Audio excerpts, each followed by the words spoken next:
Armenia, a small country of nearly 3 million people located north of Iran and south of Georgia. Its history goes back millennia. Armenia was the first nation to adopt Christianity as the official state religion in the early 4th century. The Armenians had their own language and rich cultural and intellectual traditions. In the 1500s, the Armenians were absorbed into the Islamic Ottoman Empire, where they lived under a system that allowed them to live side by side with the Ottomans, but often relegated them to a lower status. In the early 20th century, the Ottomans turned on the Armenians and committed genocide, slaughtering as many as 1.5 million Armenians in the most violent ways imaginable. To this day, the Ottoman successor, the Turkish government, denies the genocide ever happened.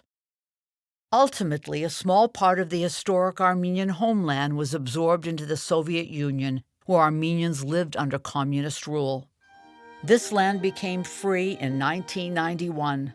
This is the land that today we call Armenia.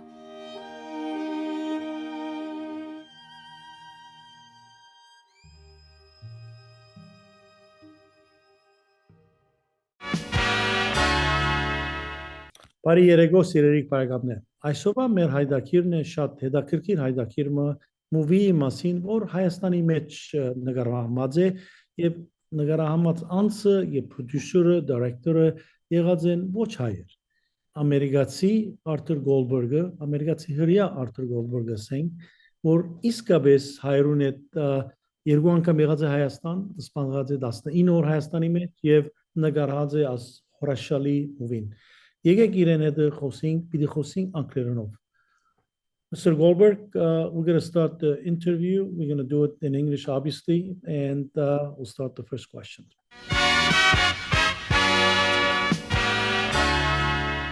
So honored to have you on our program, especially with a movie. And I unfortunately I did not watch the movie, but I watched parts of the introduction. I'm amazed. Maybe you will be. Tell us how this whole project started to begin with. Just a little bit background. Sure. Well, I've made several documentaries about Armenian subjects for public television. Some of you may have heard of our film, The Armenian Genocide, which aired on PBS in 2006. And it was narrated by Juliana Margulies, and we had a lot of celebrities in it, like Natalie Portman and Jared Leto and Orlando Bloom. And it was a big success. And so we... years had gone by, and I thought it's time to do another subject about the Armenians. And so we thought, why not showcase the country of Armenia? It's such a beautiful place, and not a lot of people have been there, including many Armenians have not been there, but many Americans have not been there. And it's really an interesting place that we could bring to life for the American audience. And so we decided to do this project, and we did it, and we're very happy with the result. What was your first impression when you first visited Armenia? Well, I first visited Armenia in 2000, 23 years ago. So you have to remember, it was only 9 years after the Soviet Union ended. And it was a former Soviet country at the time. It was not the Armenia that it is now. Now you go there and there's cafes and there's Mercedes and cell phones and everything is together, and it's all stylish. It's like a European city with a Middle Eastern, flair.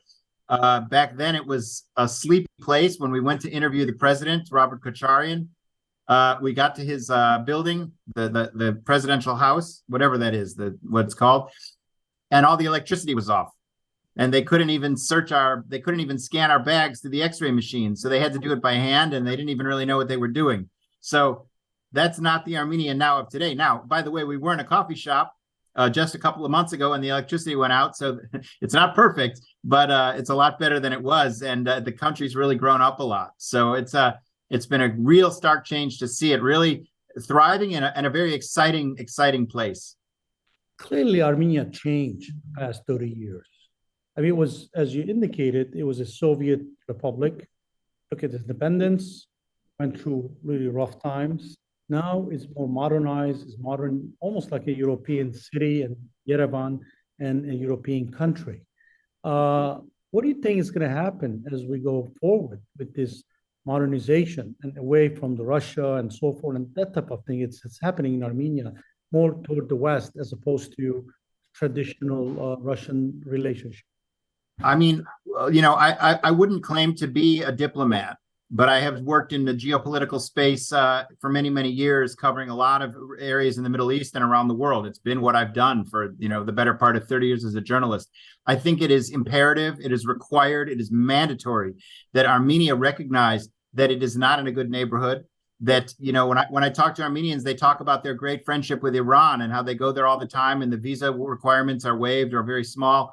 And I think that it's my own view is that you need to make friends with nations that are going to be able to really provide for this long-term stability of Armenia. And I think that they need to look west for that. I don't think you're going to find that in Russia. I don't think you're going to find it in Azerbaijan or Turkey. I don't think that Georgia has enough economic or military or global influence to really be relevant. And I think Iran is a wild card. Iran is not a country that we can really count on for Armenia's safety. They certainly didn't show up for Armenia's safety when it came to Azerbaijan. And so I think that looking west is something that's very, very important. Armenia is a Christian country. It has, because of the diaspora, it has deep connections in Europe and in the United States and in Canada, Australia. And I think it should leverage those. You could look at a country like Israel has no friends around it, and it has made a friendship with the United States and to some extent with European countries. And that has worked for it. It now has those countries in its mind when it thinks about its security and its economic development. And I think that Armenia needs to think in a very similar way, not because necessarily it wants to, but because the neighborhood that it's in is not safe. We just saw what happened with Azerbaijan. That was with the help of Turkey. Russia is distracted. And so this is what I think needs to happen. I'd like to see more global investment there. I'd like to see a lot more of the financial powerhouses bring their money there to invest in things like Tumo and other really great high tech, because Armenians are so smart. These are the greatest chess players in the world. Imagine what they're going to do when they apply that to robotics and science and technology. You're going to see that country turn into like a Singapore of that region. We just need to give it the push to get it there. It's still struggling with its neighbors, with the war, and with the sort of leftover vestiges of the Soviet Union. So I won't ramble anymore on that, but that's sort of my 2 cents. I think this is what I wanted you to say. I mean, I didn't even ask you before the show, but I think this is exactly the right position and it's the right geopolitical movement for Armenia to move toward the West and Europe and so forth, which is what's exactly what Armenia is trying to do at this stage. Let's go back to the movie because that was our main purpose. So how did this idea came that you have to visit various parts of Armenia, get know the people, the geography, and so forth? I mean, what was your first impression when you start going outside Yerevan to various towns and areas that you get your movie? Look, so when I went to Armenia in 2000, we landed in Tbilisi in Georgia, and we drove south. And I remember we drove through this village it was an Armenian village in Georgia. And everybody in the village was Armenian. They were very, very poor, this village. They had a church that had not been finished being built. It was tough to see. And I bought everyone in town a drink. There was one little store that only had vodka. And so I figured, why not? Anyway, as we drove from Georgia all the way through to Yerevan, I saw this incredibly beautiful country. And it was sort of just being left there. It was just sort of sitting there because the economics had not started to go to where they are today. And I thought, this is such an incredible place and how lucky I was to get to see it. Because a lot of people don't go to former Soviet countries, and not a lot of people go to Armenia. If they do, they might wind up in Poland, they might wind up in Ukraine, closer to Europe. Not a lot of non-Armenians get to Armenia. So I kept thinking, how could we showcase this country? Well, the technology of cameras is so new now. We shot this film on an 8K. You've heard of 4K TVs. Our camera is 8K. And we had an 8K drone. It was the newest drone. It came out 2 days before we started shooting. It was the most technologically advanced drone available. And this kind of technology gives you the ability to show a country in a way that we couldn't have done it 10 years ago. It just wouldn't have looked the way that it does. I mean, you see the shots that we did. And so all of this came together, and I thought it made a lot of sense to do a film about Armenia visually. But you don't want to just show pictures. That gets a little boring. How could we do this in a more exciting way? Years ago, PBS had done a series called Visions, and they had gone with a helicopter and a glider over countries like Italy and France. And it was boring. It was pretty, but it was boring. It was like you can only see so many pictures of mountains, but when you have someone talking about it. So I thought, let's put all these personal stories in, and that's really what the film is. It's people reflecting their personal stories on these parts of Armenia, and then showing this incredible landscape and putting that with the most advanced technology available. And so you have a lot of things that come together in a way that maybe would not have come together, as little as literally just 8 or 10 years ago. And that's kind of how it all came to be. That's great. I mean, I'm glad to hear that the movie or the film was reflection of the people of Armenia in various parts of Armenia, as opposed to just showing pictures, which is great, but you interacted with the local people. What was your initial impressions when you meet Armenians, average Armenians, on the streets or cafes or various parts of Armenia? Most Armenians have been, first of all, let me talk about the Americans, because those are the ones that I know the best. I mean, the Armenians in America have been very appreciative. They've been very thankful. I've tried to do stories of other communities, and they weren't so appreciative or thankful, or they didn't sort of recognize that there was something special in what we were trying to accomplish. And so I think I've come back to the Armenians because they've been very collaborative in this regard. They've always wanted to work with us. They want to help pay for these things. They're excited about them. They're enthusiastic. They call all their friends. That's the kind. They also feed me. Everywhere I go is a free meal. You got to understand. You start hanging out with the Armenians, you're gonna put on 10 pounds, and that's fine. It was great. So we had a lot of fun. Armenia is different. Armenians in Armenia are the same, but it takes a little bit. You got to sort of scratch the surface a little bit and get in before they start being nice to you. There's still, some of them still have this Soviet where they look at you without a smile, and you got to sort of get them a little bit, and then they'll laugh and they'll smile. Come on in my house. Come on in. They'll invite you in, by the way, if you're not careful. Come in. I'm going to feed you.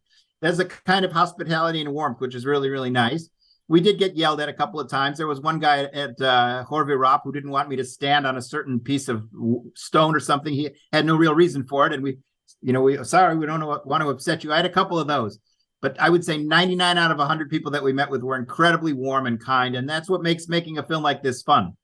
You don't want to, I've made films about a lot of bad news in the world. When I made a film about the genocide, all I was dealing with were angry Turks all the time, angry Azerbaijanis too. And that's no fun. You're doing an important piece, but it's not fun. It's not exciting. It's not you don't look forward to getting up every day to argue with Turkish government. But this was a fun, exciting film. And that's what we liked about it. I mean, I myself, went twice to Armenia, and all in the last 4 years. So imagine me growing up in America, lived 45 years in the States, and I've never been to Armenia. The only time I went to Armenia was 4 years ago, just before COVID.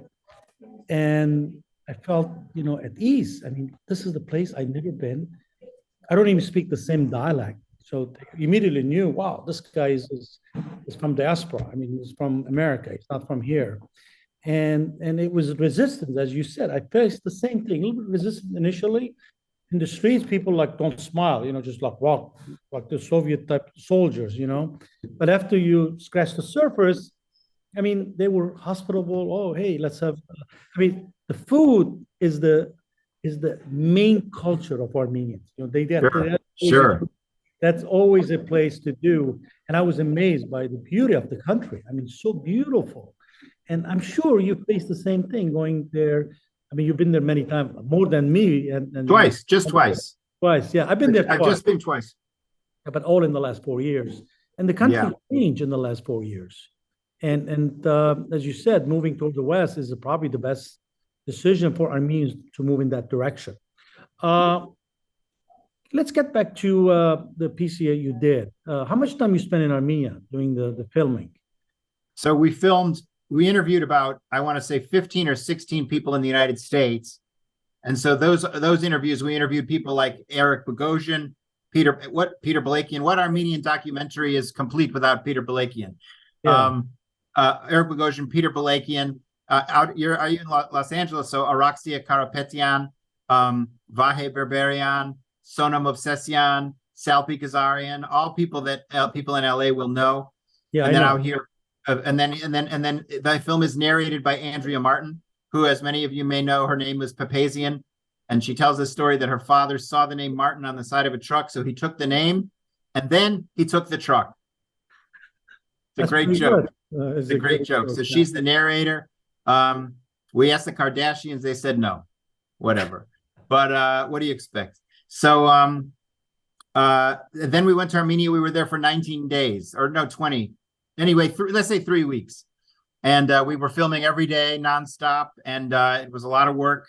But it was a lot of fun getting up 5 o'clock in the morning, going to Garni and, things like that. We went all over the place. We went to Etchmiadzin and Khorvi Rap, and we went into the mountains, and we went to the Jermuk waterfall, and, we went to Gerard and all the greatest hits. And of course, the genocide memorial. It was pretty neat.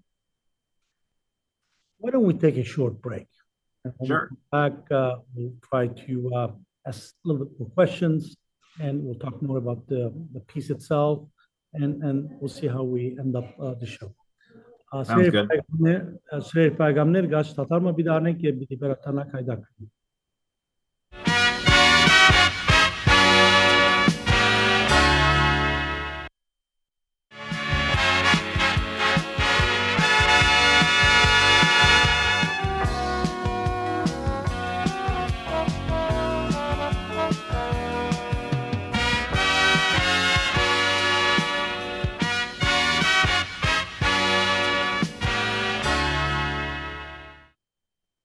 Սիրելի բարեկամներ, այսօրվա մեր հայդակիրն է բարոն Arthur Goldberg-ը եւ Armenia movie մասին է։ Just before the break, we talked about various parts where you spent time, like 19 days in Armenia. Can you give us a little bit your impression of various places you visit, the average Armenians you met, and you talked to them? What was your impression? The trouble with making a film like this is that we filmed probably, 200 hours or something like that of footage, maybe not that many, or maybe that many. And only 1 hour gets on television. So you get all this great stuff and you go all these great places, you don't get to include it. Like we went to this place where these women were making rugs and carpets and putting all together, making little dolls. And it was this incredible story. Some of these women had some struggles and some problems. And that was just like a really powerful piece, but we just don't have time because we only have 1 hour. That was in Goris. We spent a lot of time at Khorvi Rap. I thought Khorvi Rap was amazing. There are some women who sing in the film, the Narian, the women of, I think it's called the Narian Ensemble. And they sing, and we got a room at Khorvi Rap and they sang for us. And all these Armenians wanted to listen. And we told them, you can only listen if you're very quiet. So we brought them into the room and everybody was quiet. And then the women sang Dervorhormia, I can't pronounce it, and other classic liturgical songs. And when they were done, all the Armenians in the room were crying. They were crying listening to this music because we'd had these women singing this incredible, beautiful music inside Khorvi Rap. So that was another pretty powerful experience. Of course, the genocide memorial is pretty incredible. And going there and seeing it, and you don't have to be Armenian for that to have a real big impact on you. So those were some of the more powerful ones that we visited. There was a family that invited us into their home, and they made us this huge Armenian meal, and we filmed the whole thing. And I was trying so hard to find time for it. I mean, we only had 56 minutes. How do you tell the story of a people in a country in 56 minutes? I couldn't even tell. I could spend 56 minutes on one thing. Instead, I told 20 stories. I could have told 20,000 stories, but I only had 1 hour. So yeah, those are some of the fun ones. The same thing happened to me when I visited Armenia. I had 10 days there, and you need more than 10 days to visit every part of Armenia to get a flavor of the country. And people incredible on the streets. They were inviting me to their homes, opening their homes, especially when they know who I was and so forth. Because I've done a lot of charity work in Armenia. Sent a lot of stuff starting 2016 war, and also the most recent being in healthcare. I was able to help Armenia quite a bit in the healthcare sector. So to me, was visiting home, but it's a kind of this weird feeling that you felt as an Armenian. I'm not sure you felt the same way. You're Armenian, yet you never been from there. I was never born there. I was never lived there. And yet I go, you see nothing but Armenians on the streets. Did you feel that warm feeling that you feel first time you touch at the airport, which I Look. did. Well, the minute I Look, yeah. it was different to me. Look, I'm Jewish. I'm not Armenian, and I traveled with an Irish. Well, she's American, but an Irish producer and an Irish. I think he's English, cameraman, and then I brought two guys from Australia. We were very much sticking out like a sore thumb everywhere we went. But we felt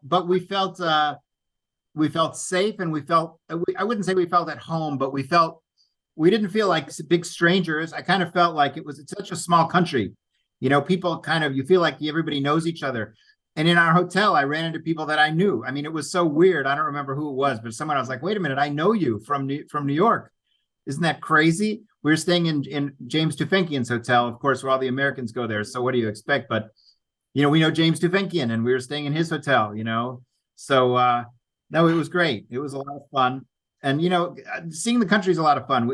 When you're a journalist, you get to go and, you know, go behind the ropes and meet the people, and you go inside all the special places. And that was a lot of fun, you know, getting to sort of do things. This time, Echmiadzin was closed. But the first time I was there, you know, Katolikos took us around, you know, behind and inside all the secret rooms and things like that. It was a lot of fun. It was really, really neat. And, you know, I would, the thing I hope is that, you know, more tourists go there, and that this draws more international attention to it, obviously, because of Artsakh. The country needs international attention. And, you know, that non-Armenians go there as tourists too, so that it can become a place that everybody goes, not just Armenia for Armenians. I mean, I felt the same way too, because we want to make sure other nationalities visit Armenia. I mean, it's good for the country. Yeah. Bring, number one, tourist dollars, and that should help the economy there. And also, you know, people understand, you know, we're in a rough neighborhood, as you indicated earlier. I mean, we're in the middle of hostile neighborhood. You know, they both like Turks and Azeris. I never met any Azeri. I met a lot of Turks in my line of business, and we argue, as you said. We always argue, oh, genocide never happened. Oh, I don't this, that. I mean, we always argue these things. And I try to use logic and common sense to bring, you cannot fight with people all the time. I mean, at some point you have to sit down and work with them. I mean, unfortunately, the environment has been so hostile, Armenia never had a chance to reconcile with anybody, not because Armenia will not do it. Armenia was willing to do it, just our neighbors were not willing to come to the table. I mean, when you talk to Turks, what do they say to you? Me, as an Armenian, I'm sure they're going to say something different to me. I don't know what they would tell. Depends on the Turk. Look, I mean, I called the ambassador at home back in 2000 and maybe 2000, 2001. And he was angry at me. I had gotten his phone number without his permission. He didn't like that. But, you know, he said to me, let's call a spade a spade. You know, you've decided that the genocide happened, and, you know, he didn't want to hear it. For him, it was all politics. I don't think that the typical Turk on the street is really in a position to decide whether or not there was a genocide, because they've been lied to.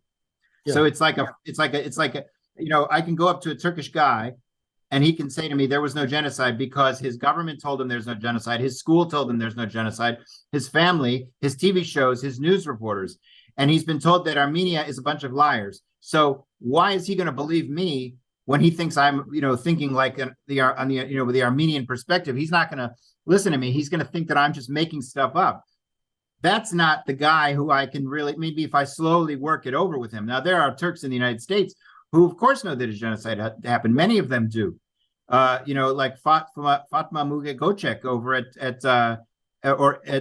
Michigan, or Inga Nakarla at Brown. These are professors that I know that it's a genocide, and who will use the word genocide privately, but don't always want to say it on TV, because they want to be able to go home to their country, you know, to not get in any trouble with their own people, you know, when they get there.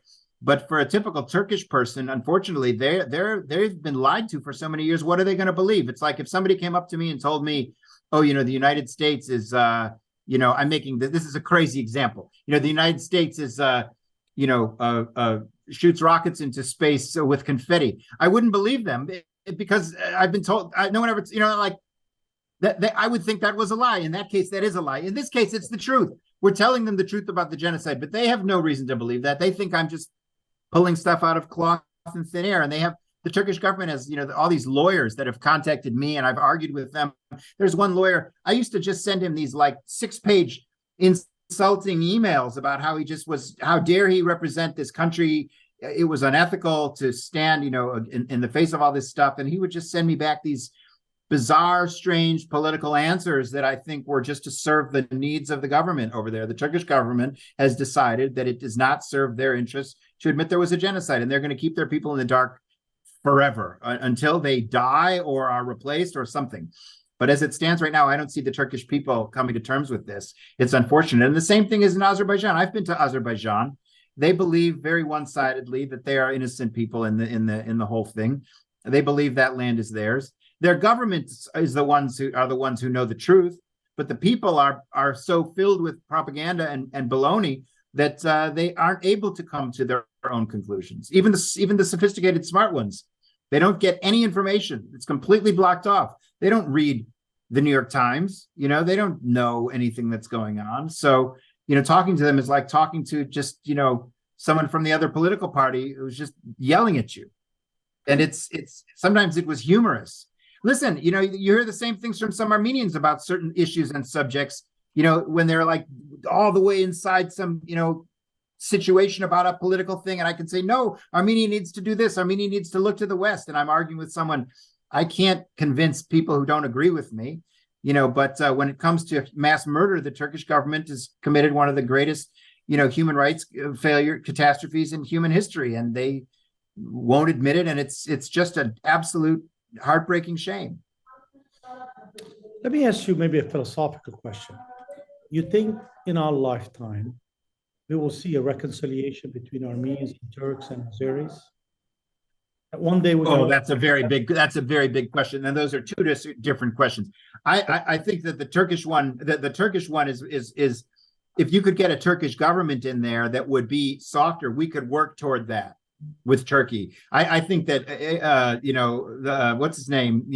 He's Erdogan is Erdogan is I think he's lost his mind. I mean, I think that Erdogan is drunk on power, and he and his followers and the people in his administration, they have a vested interest in bringing Turkey down a path that is scary and right wing and not the same Turkey, by the way, of 20 years ago when I first visited there. I mean, it was not as he was not looking as sort of into religion and into some of the dark corners that he is now, although I think he's probably a little bit better with freedom of the press now than he was then. But that's another story. I think a new generation of Turkish government, you could see some reconciliation between the two countries, especially as we get further and further away from their perpetrators and our victims.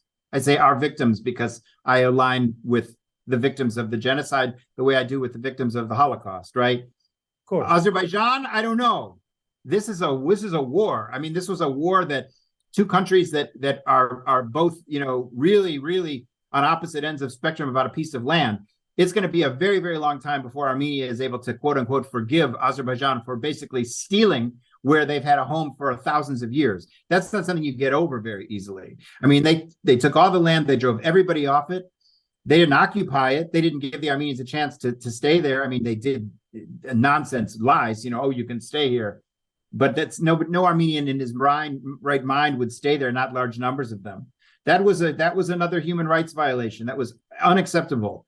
So that kind of a reconciliation, not in the next 10 years, unless something miraculous happens. And how often do you see that in geopolitics? Never. No. I mean, my family comes from Turkey too. My grandmother and grandfather, we lost our lands, we lost our, properties there, and that we had it for about 600 years. When 100 years later, 110 years later, we didn't get anything. Here we are in America, right? Third generation. I agree with you. I mean, maybe at some point, because I argue with Turkish intellectuals, physicians, and others that I work with, and I think they see our point of view, and they're sympathetic. The government is a different. If they're story. here, if they're not there. Yeah, I don't know. I've never been to Turkey, so I have no idea what the average person would say. Whereas in Azerbaijan, completely, I don't see it as a hope there. I agree with you 100%. We're almost at the end. What's your final thought? Are you going to do another movie about Armenia, Armenian culture, or this is it? Maybe.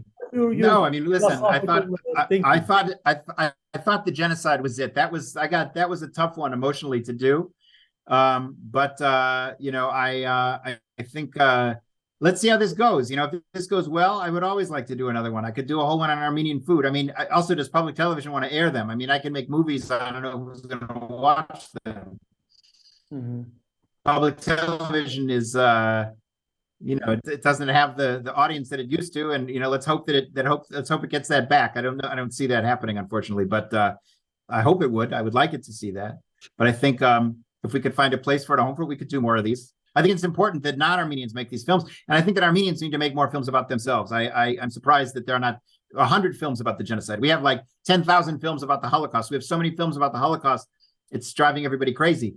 And you know that we can't even sell them. We need to see these kinds of films about the genocide. Before, it used to be the people who were there were alive. Now they're all dead. Now we have their kids. But now our generation is getting older, so it's like we've got to, like, you know, start telling these stories and recording them in film, on film. I think it has to be on film and TV. I think people respond the most to movies. That's my view because I make movies. So yeah, of course, I agree. You love movies. Americans love movies.